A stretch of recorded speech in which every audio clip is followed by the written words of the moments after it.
შორეულ გალაქტიკაში დაბნეული ხალხი მომგებიანი კოეფიციენტების ძიებაში აწყდება სხვადასხვა რესურსს.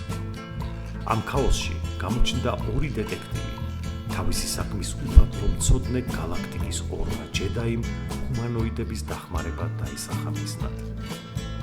გაზეთებიდან დაწყებული ინტერნეტ სივრცით გაგრძელებული და ინსაიდერული ინფორმაციით დასრულებული ყველაფერი იშიფრება იმისთვის, რომ დედამიწელები მოგებაში დარჩნენ.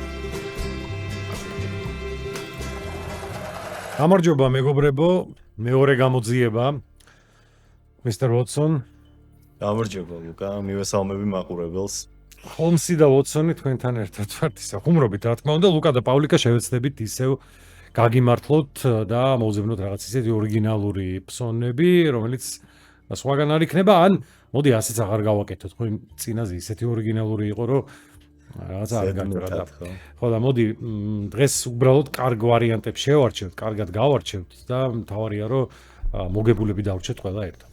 ვიცი რა წინა გადაცემაში შეგვიძლია ვილაპარაკოთ, იმიტომ რომ შენ ერთი საინტერესო კრიკეტი ქონდა, რომელიც გაამწვანე. ბენგალურუ თუ რა ერქვა იმ გუნდს? ხო, ბენგალურუ მოიგო, ის რაღაც უნიკალური მოთამაშე რო არის, იქ მან თავისი გააკეთა.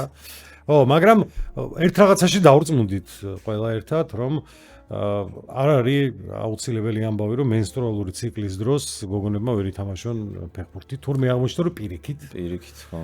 არა, მე მომაწოდეს იქ ინფორმაცია, რომ რაღაცა პრეპარატები საერთოდ აჩერებენო და ხა არ ვიცი თქო ამბობ ამ დეტალებში ვერ ხო და რო არ იცი შეეშვი მაგას. ხო და ამიტომ ამიერიდან რაღაცა რაც ვიცი იმაზე გადავალ ვიცი. და ბარათები ხო, ბარემ ჩემსაც მოჩვევი და მე შენ ის თქვი. ბარათებმაც უბრალოდ არ გამიმართლა, ნახეთ ალბათ ყველამ ერთად ატლეტიკო მინეიროს მატჩი. რეალურად აღარ იყო ბარათები რა, 20 წუთიან მონაკვეთში ამოიღო ეს 6 ბარათი და იქიდან 2 აქეთ-იქით უქნია რაღაც კამათის გამო. თორემ მთლიანობაში თამაში ღეშნამდვილად არის.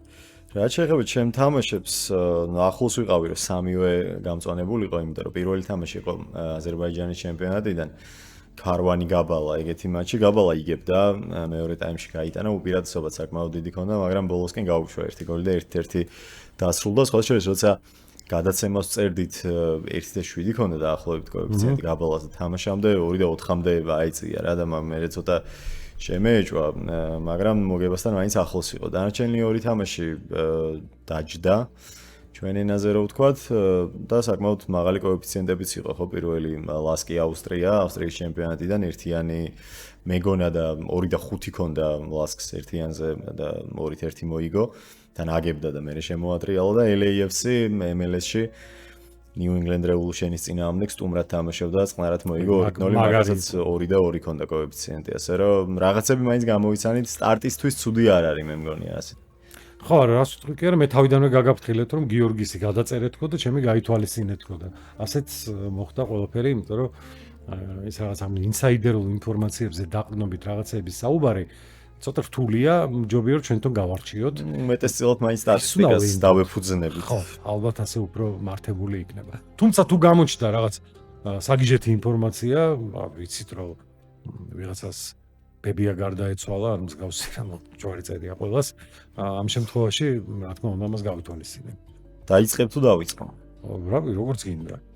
აი, დავიწყებ მაშინ. ელდეუკიტო ბოტაფოგო რა პირველი თამაში, ბოტაფოგომ 1-0 მოუგო სახლში ელდეუკიტოს. ბოტაფოგო ფავორიტია, მაგრამ კიტო მოგეხსენებათ არის ეკვადორის დედაქალაქი.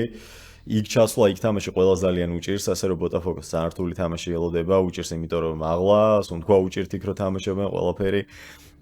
და სხვა შორის კიტოს მოგებასაც კი ვფიქრობ ამ შეხვედრაში, მაგრამ მაგას მაინც მოვერიდები, იმიტომ რომ აქაც ბარათები მგონია თან ძალიან.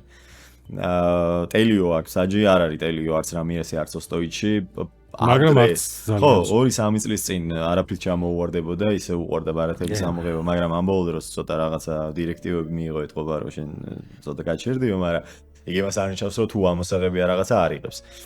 აი ეს ტელიო არგენტინელი, ასე რომ ამ შეხვედრაში ზოგადად აი როცა მე ლიბერტადორესების და სუდამერიკანის პლეიოფებზე არის ხოლმე საუბარი და ბრძოლა, ანუ პირველი თამაში 4-0 ან 5-0 არ აქვს ვიღაც მოგებული, მეორე თამაშის წინ ორივე გუნდს შანსი აქვს. არ წარმომიდგენია ხოლმე რანაირად შეიძლება მოხდეს ის, რომ 5 ბარათი მაინც არ წარმოვიდეს რომელიმე შეხვედრაში. ასე რომ აქაც იგივე პრინციპით ელდეუკიტო, ბოტაფოგო, ვიტყვი მე 4 ნახევარზე მეტ ბარათს აქვს უფრო მაღალი კოეფიციენტი აქვს 1.55, ოღონდ კიდევ ერთხელ ვიმეორებ, უბრალოდ ესე ვამბობ მე 4 ნახევარზე მეტი, თორე მაყურებელმა როგორც უნდა ისე გაითვალისწინოს 4 ნახევარზე მეტი, 5 ნახევარზე მეტიც სადაც 2 კუში აქვს ამ შემთხვევაში. ჩვენი მიგნება არის, შეგვიძლია ერთი და ორიანი დაწეროთ. ჩვენ შეგვიძლია უბრალოდ ვამბობთ, რომ დაახლოებით გაითვალისწინოს, ხო გასმენ. ჩვენი მიგნება არის ეგ, რომ ბარათები უნდა იყოს და გასაგებია რომ 22 ბარათი ვერ იქნება ყველა ფეხბურთელი განაცხადში ვინც არის ვერ მიიღებს და მოედანზე ვინც არის, მაგრამ ბევრი ბარათი გონია ნიშნავს იმას, რომ მინიმუმ 5 თუ კოეფიციენტი ხელს გვიწყობს უნდა იყოს. თუ არ გვიწყობს და ძალიან დაბალი კოეფიციენტია 6, 7, 8 ასე შემდეგ. ჩვენს რეჟისორებს თქო, ერთი თუ შესაძლებლობა იქნება მაგისი, რომ ერთი ვიდეო ჩასვან, კარგი ვიდეო, არც ძველი. ოსტოიჩთან მიდის თამაშის მერე ჰალკი ყველა მის ფეხბურთის გულშემატკივარმა ვინ არის. და ძალიან წყნარად ბრაზილიელი ფეხბურთელი ამ ოსტოიჩს ესაუბრება რაღაცა თამაშში, რაღაცა მომხდარ ეპიზოდთან დაკავშირებით. დაახლოებით 9 წუთი ესაუბრება და ის შეგროგი სახეც გაქვს ახლა ღიმილიანია, ესე უსმენს, თავსაც არ უქნევს, აი ეს ღიმილით უსმენს ოსტოიჩი, არც შეურაცხყოფა არანაირი გინება, ანუ უბრალოდ ეპიზოდთან დაკავშირებით ზრდილობიანად წყნარად ელაპარაკება ეს ჰალკი. ელაპარაკა და ხო დასრულდა და ეხა ელოდება პასუხს ამ ოსტოიჩისგან. იღებს ბარათს, უჩვენებს, ძალიან სასაცილო ეგეთი რამე არ მინახავს მე საერთოდ იმეს იქნას და თუ შესაძლებლობა იქნება მე ვიდეო რო ჩავსვათ, ვანახოთ მაყურებელსაც. ძალიან საინტერესო მონაკვეთი არის მაგ თამაშის მე რაც მოხდა. რა ვიცი ამ ბანგალორეს ვერ ვღალატობ რა. კიდე კრიკეტი უნდა დაწერო? ბანგალორე მაგრამ გონია რა. ბანგალორე ჩემპიონი უნდა გავხადო გიორგი რა. გახადე. მოკლედ ბანგალორე უნდა დავწერო ორიანში. და ეთამაშება ეს ბანგალორე ამჯერად ამ გუნდის სახელი ახლა მათქმე ვინა წესიერებდა. შივარმოგა ლაიონს. აჰა. ხო და მგონია რომ მოიგებს ამ თამაშს რა. ბანგალორე მაგარი გუნდია, ისევ და ისევ იმ ახალგაზრდას იმედზე ვარ. რომელიც რაღაცა სუპერ ვარსკვლავად უნდა ვაქციოთ რა. გაითვალისწინეთ ბანგალორა სანამ გვიმართლებს მიუყვეთ ამას. ეგრო ვიცოდი რა 2-ზე მეტი ექნება ისე. ალბათ ექნება კი. ავარაუდოთ უნდა. ხო, ექნება კი ალბათ. მაგრამ ჯერ არ არის გამოტანილი სამწუხაროდ, მაგრამ იქნება. ისე ტრადიციულად უგებს პერმანენტულად ეს ლაიონსიც ახერხებს ხოლმე ხანდახან რაღაც წარმატების მიღწევას. მოკლედ ჩემი მეორე პროგნოზი არის ჩემი საყვარელი ბანგალორე რამიროსობიდან შეიძლება ბანგალოროზე გადავინაცვლოთ მე. გააჩნია როგორ წავა. ჩემპიონი როგორ გახდეს ახლა. უნდა გავხადო და გავალს გავაკეთებ, იმიტომ რომ მნიშვნელოვანი ამბავი იწყება, ანუ სპორტი საქართველოში შეიძლება იმდენად დიდ ყურადღებას სამწუხაროდ არ ვაქცევთ, იმიტომ რომ ზოგადად საქართველოში გარდა ანუ ფეხბურთი ისედაც პოპულარულია და იმიტომაც რომ ჩვენ გვიყვარს ფეხბურთი და ყავს ნაკრები მინიმუმ გუნდებს დავიდავანებოთ. ისეთ სპორტები, სადაც ქართული გუნდები ან ქართველი სპორტსმენები არ არიან წარმატებულები, არ არის ხო იმდენად პოპულარული, მაგრამ ესეთი სპორტია, რომელიც ასე თუ ისე მაინც პოპულარულია, მიუხედავად იმისა, რომ ჩვენი გუნდები თუ ნაკრებები დაბალ დონეზე არიან და მთელ მსოფლიოში არის ძალიან პოპულარული და იწყება მთავარი მოვლენა, რაც შეიძლება სპორტში იყოს, ეს არის მსოფლიოს ჩემპიონატი. საუბრობ ფრენბურთის მსოფლიოს ჩემპიონატზე, რომელიც იწყება 22 აგვისტოს, ანუ პარასკევს. ზუსტად ჩვენ გადაცემაში ხდება, იმიტომ რომ მეორე დღეს იწყება უკვე თამაშები და იქნება ძალიან საინტერესო. ქალთა ფრენბურთის მსოფლიოს ჩემპიონატია. ყველა მაყურებელს, ვისაც ოდნავი ინტერესი მაინც აქვს სპორტის მიმართ და თუნდაც ამ სპორტის მიმართ, მოუწოდებ რომ ჩაუსხდნენ. სამწუხაროა და მე ვსაუბრობ ხოლმე ამაზე, რომ ქართულ ტელესივრცეში ფრენბურთი არ შუქდება პრაქტიკულად, თუ ოლიმპიადა არ არის და იქ ხა ოლიმპიადა გაქვს თლიანად ნაყიდი და ფრენბურთსაც უშვებ ხოლმე. არც ვიენელი, არც ევროპის ჩემპიონატები, არც მსოფლიოს ჩემპიონატები, არც ჩემპიონთა ლიგები არაფერი არ შუქდება და ეს პოპულარობის ნაკლებობა მაგითიც არის გამოწვეული. მაგრამ იმედია ეგ პრობლემას მოიხსნება, იმიტომ რომ ბევრ ადამიანს აინტერესებს ეს სპორტი. მე ჩაუჯდები, იმიტომ რომ კაი რესურსები არის, ვიდება ხოლმე ლინკები, ასე რომ მე ვაპირებ რომ უყურო აქტიურად ამ მსოფლიოს ჩემპიონატს. 32 გუნდამდე გაზარდეს გუნდების რაოდენობა.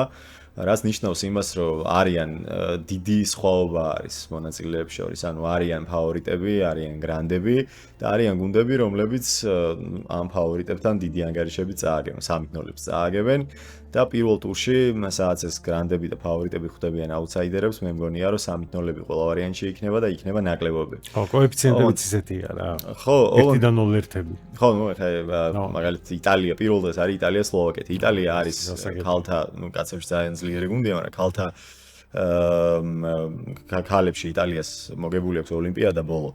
ისე რომ მე მგონი სეტი არ წაუგია საერთოდ ბოლო 35 თამაში აქვს მოგებული ოლიმპიადას მიაყოლა ვიენელი რაც ძალიან მნიშვნელოვანი ტურნირია ასევე და ეხლა მსოფლიო ჩემპიონობას აპირებენ და ეხლა მოკლედ რო გითხრა იტალია რადონის გუნდია 32 მონაწილეს შორის მსოფლიოს ჩემპიონებაზე იტალიას აქვს 2 კოეფიციენტი ანუ წარმოიდგინე ხო სუპერ ფავორიტი მეორე ადგილზე არის ბრაზილია რომელსაც 7 აქვს თუ რაღაც ეგრე ანუ იტალია არის სუპერ ფავორიტი და პირველ ტურში ხვდება სლოვაკეთს რომელიც მხოლოდ იმიტომ მოხდა რომ გუნდების რაოდენობა გაიზარდა ნორმალური ნაკრები ახლა ჩვენ საქართველოს მოუგებს მაგრამ ყველასთან შეიძლება 3-0 წააგოს ვისთანაც ითამაშებს იმიტომ მით უმეტეს იტალიასთან საერთოდ არ წარმომიდგენია რომ ამ შეხვედრაში იტალიამ ქულა წააგოს იტალია წააგებს მარტო იმ ქულას რასაც თვითონ გააფუჭებენ ანუ ან ჩაწოდებას გააფუჭებენ ან აუჩი დაარტყამენ თორე სლოვაკეთმა ქულა როგორ უნდა გაუკეთოს არ წარმომიდგენია უბრალოდ აქ რა არის იცი 124 ნახევარზე ნაკლები არის ანუ ნაკლებიან მეტი უნდა დაწერო ეგრეა გამოტანილი 25-მდე ვინც არის შეიძლება ვინმე მარიცოდეს სეტი გრძელდება 25-მდე და ანუ 75 ქულას აგროვებს მარტო იტალია. ხო. რა აღარ რჩება სლოვაკეთის მოსაგები, ხო? ანუ ძალიან დაბალი ანგარიშებით უნდა წააგოს. ხო და მაინც პირველი ტურია, ყველაფერი 3-0-ს მოუგებენ და რავი შეიძლება რაღაცა ქულები გაატარონ, ერთ სეტში ჩამოეძინოთ და 17-18 ქულა წააგონ, ხო არაფერი არ დაუშავდებათ, ხო? მაგიტო ცოტა მეშინია. მაგრამ მაინც მგონია რომ 124 ნახევარზე ნაკლები წამოიღონ, ამას არ დავწერ თურქეთი ესპანეთს. თურქეთი ასევე ერთ-ერთი გრანდია, ევროპის ჩემპიონია ქალთა შორის, ძალიან ძლიერი ნაკრები არის და ხდება ესპანეთს, რომელმაც საქართველოს ეთამაშა ახლა და მოუგო 3-0, კი ბატონო საქართველოს 3-0-ს უგებს, მაგრამ ისევე როგორც ესპანეთი უგებს საქართველოს 3-0-ს, ისე აგებს ესპანეთი სხვა გრანდებთან. ლიბერო ყავთ თუ არ ვცდები 46 წლის და კაპიტანი შენ ხელა დაახლოებით და კიდე თამაშობს. არ არის ცუდი გუნდი, მაგრამ თურქეთთან წარმოუდგენელი მგონია რომ ამათმა სეტი მოიგონ და აქ გამოტანილია 131 ნახევარზე ნაკლები. ანუ სადღაც იმის ფუფუნებაც გვაქვს მაგ შემთხვევაში რომ ერთ სეტში ესპანეთი 20 ქულამდე 22 ქულამდე ავიდეს. ხო, არც მგონია რომ გააკეთებენ, მაგრამ სხვა სეტებს 25-15 სადღაც ეგრე ვფიქრობ რომ წააგებენ. ასე რომ მე გირჩევთ თურქეთი ესპანეთი ეს შაბათს არის. მე მგონი თურქეთი ესპანეთი ქალთა მსოფლიოს ჩემპიონატი 131 ნახევარზე ნაკლები ქულა წამოვა 1.83 კოეფიციენტი სხვათა შორის ეს უნდა ვთქვა რომ ამბასადორზე ამ მეტნაკლებობებს 1.83-ები აქვს და სხვაგან 1.75 და 8 ესე აქვს. აი გასთვალისწინებელი ამბავია, იმიტომ რომ თუ რაღაცებს მიაბამთან ერთმანეთს, საერთოდ კატასტროფულად მატულობს. კოეფიციენტის რაოდენობა, ასე რომ გაითვალისწინეთ და ისარგებლეთ ამით სანამ არის შანსი. მაგარი მიგნება, კიდევ ერთხელ მოგიწოდებთ რომ გიორგის პროგნოზები პირდაპირ გადაიცი. MotoGP-დან უნდა დავწერო პროგნოზი რა. ესე იგი, უნგრეთში იქნება მორიგი გრან-პრი ამ უქმეებზე, მოგესალმებათ მარკ მარკესი ბრტურნის ყველაფერს და ფაქტობრივად ჩემპიონია უკვე, მისი გამჩერებელი არავინ არის, ეს ტრასაც ძალიან ტექნიკურია, ბევრი გადასწრება იქნება და მარკი ალბათ მოიგებს მას, მაგრამ მოდით მე ამაზე არ შევჩერდები. იქიდან გამომდინარე რომ აქ არის ძალიან ბევრი რამ დამოკიდებული ტექნიკაზე, პილოტირებაზე, ასე ვთქვათ, პილოტაჟზე, რომელი ყოფილსო. ანუ ტარებაზე რა, მოკლედ რო ვთქვათ, მაგარი უნდა იყოს და მხოლოდ ბაიკის სიძლიერე არ განაპირობებს საერთო წარმატებას. ასე რომ მე მგონია რომ ნიჭიერი მრბოლელები, რომლებიც მრავლად არიან და ახლები წამოვიდნენ, მაგალითად პედრო აკოსტა, რომელიც სუსტ ბაიკზეა, იგივე ფერმინ ალდიგერი, ან სიტყვაზე ყოფილი მსოფლიო ჩემპიონი ფაბიო კვარტარარო თავისი იამაჰათი, გარკვეულ კონკურენციას გაუწევენ დიდ მრბოლელებს. არ ვიტყვი რომ მოიგებენ, მაგრამ აი ესეთ უცნაურ პროგნოზს გავაკეთებდი, რომ პედრო აკოსტა, Red Bull-ის რაიდერი პოდიუმზე მოხვდება ამ ეტაპზე. ძალიან რთული იქნება, საკმაოდ მაღალი კოეფიციენტიც ექნება, იმიტომ რომ წარმოიდგინეთ არის თუ არიცით გეტყვით რომ არის დუკატი, რომელიც არის აბსოლუტური დომინანტი, ყველაფერს იგებს და შემდეგ უკვე წვალობენ დანარჩენები, აპრილია, Red Bull-ი და სხვები, Yamaha და Honda და ეს. ხოდა მე მგონია რომ აი ამ ტექნიკურ ტრასაზე თუ რა თქმა უნდა არ გაწვიმდა და მას კატასტროფული ამინდი არ იყო, აკოსტა შეძურება სამეულში. ურთულესია, კოეფიციენტი ძალიან მაღალი იქნება, ჯერ სამწუხაროდ არც ეს არის მოტანილი, მაგრამ ამას უგულში მატკივრებ და აკოსტას როდის არის ეს? კვირას. ძირითადი რბოლა სპრინტი იქნება შაბათს, კვირას იქნება რბოლა. უქომაგოთ ერთად ახალგაზრდა უაღრესად ნიჭიერ პილოტს, რომ მოხდეს სამეულში კოეფიციენტი 10-ზე დაბალი არ იქნება. მაშინ ერთს მეც ვიტყვი ეგეც, ოღონდ მიდი. ნუ იდეაში ესე ბილეთი ცალკე დავასრულე სამი თამაში. ამას უბრალოდ რჩევის სახით შენს მკითხე წერან და მე ვილაპარაკოთ გადაცემაში მეთქი ვთქვი. ნუ იწყება მსოფლიოს ჩემპიონატი როგორც თქვი და ფრენბურთში და კუბაზე მკითხე რომ რა დაემართავ ამ კუბას. ჩემ ბავშვობაში კუბა მაგარია. კუბა რომელიც ახლა შეიძლება ყველაზე საფრენბურთო ქვეყანაც არის და სასწაული სპორტსმენები ყავთ ფრენბურთში, ოლიმპიური ჩემპიონები არიან.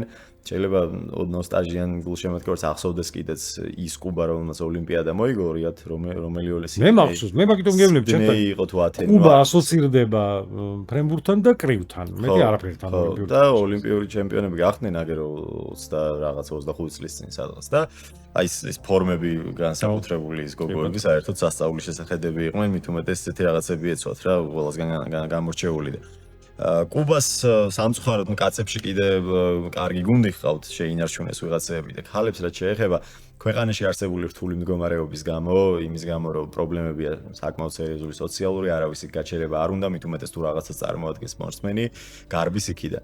მაგალითად მელისა ვარგასი, რომელიც არის სუპერვარსკვლავი ფრენბურთის და ერთ-ერთი საუკეთესო მოთამაშე დღეს, წლებია თურქეთის ჩემპიონატში თამაშობს კლუბში და თურქებმა მისცეს მოქალაქეობა და თამაშობს ახლა თურქეთის ნაკრებში და ევროპის ჩემპიონატი მოაგებინა თურქებს. ძალიან ბევრი ეგეთი ფრენბურთელი გაიქცათ უბრალოდ სხვადასხვა ნაკრებებში თამაშობენ, ან უბრალოდ ნაკრებში საერთოდ არ თამაშობენ და ამიტომ კუბა დღეს საკმაოდ დასუსტდა, მაგრამ რჩევის სახით ვამბობ და ვისაც უყვარს ეს მაღალი კოეფიციენტები, ბელგიას, რომელიც არ არის, აი ბელგია, რომელიც არ არის ახლა საშუალოზე საშუალო დონის ნაკრებია, აი ბელგია იტალიას რო შეხვდეს, იტალია მან თურქეთი იგივე 3-0 მოუგებს ძალიან გარანტირებული. ხო, 8 აქვს კოეფიციენტი კუბას ბელგიას. გითხარი კიდეც. ხო, ალბათ ახლა მაგხელაკები არ გამოვა ეგ ამბავი, მაგრამ რისკად ვისაც უყვარს მაღალი კოეფიციენტები ღირს, იმიტომ რომ კი შეიძლება ყველა გაიქცათ ეს ვარსკვლავები ვინც ყავდა, მაგრამ მაინც კუბაა, რა ვიცი, სამჭედლოა, ნიჭიერი ფრენბურთელების და ვიღაცა კაი ბავშვები ეყოლებათ ეხლა რა და ორიანი თუ არა და ვისაც ამხელა რისკი არ უნდა 140 ნახევარი არის გამოტანილი ტოტალი და მეტობაც შეიძლება, იმიტომ რომ ერთი სეტი მაინც რომ მოუგოს. ხო, ან სეტს გამოკრას ხელი, ან თქვა სიტყვაზე დიდი ფორით არ წააგოს. ეს თქვენ თვითონ დაავლე თვალი და შეარჩიეთ. და კიდე ერთი თამაშია ლუკა, შენც ეს თამაში მეც ვიცი, შაბათს ღამეა მე მგონი. როსარიო ნიუელს ოლდ ბოისია რა, არგენტინელებისთვის იგივე ბოკა რივერი, იმაზე მეტად ზულთ ერთმანეთი როსარიოს და ნიუელს, უბრალოდ აქ არც კოეფიციენტი ვიცი, არც საჯივინ არის ეგ არ ვიცი, თუმცა ბარათები აქაც გაითვალისწინეთ, იმიტომ რომ როსარიო ნიუელსში აი როგორც ბოკა რივერშია ხოლმე ეგრე უნდა იყოს წესით და ბოკა რივერში ოღონდ 8 ბარათს რო 1 და 1 აქვს ხოლმე, აქ ეგრე არა, აქ უფრო მაღალი აქვს და ღირს გასთვალისწინებლად ეგ თამაშიც. სოჭერზე ხა დავფიქრდი და ხელბურთშიც იგივე სიტუაცია არის ზუსტად რა. უამრავი კუბელია, რომელიც არის ნატურალიზებული, არის ესპანეთის სახელით თამაშობენ ძირითადად. ძალიან ბევრი არიან. სოჭერს მაღალი დონის არის სერიოზული. ან პორტუგალიაში არიან, ან ესპანეთში. არა და რა ქვეყანა? აბა ერთად რო თამაშობდნენ კუბაში, გინდა გოგონები, გინდა ბიჭები, ორივე შემთხვევაში ნაკრები იქნებოდა ანგარიში გასწევი ძალა. სიგარა ხო შეიძლება, თუ არა, შემდეგ სიგარა არ გვაქვს, ეს გვაქვს სიგარა. მოიცადეთ კუბურს მოვიტანთ. შემდეგ გადაცემამდე დროებით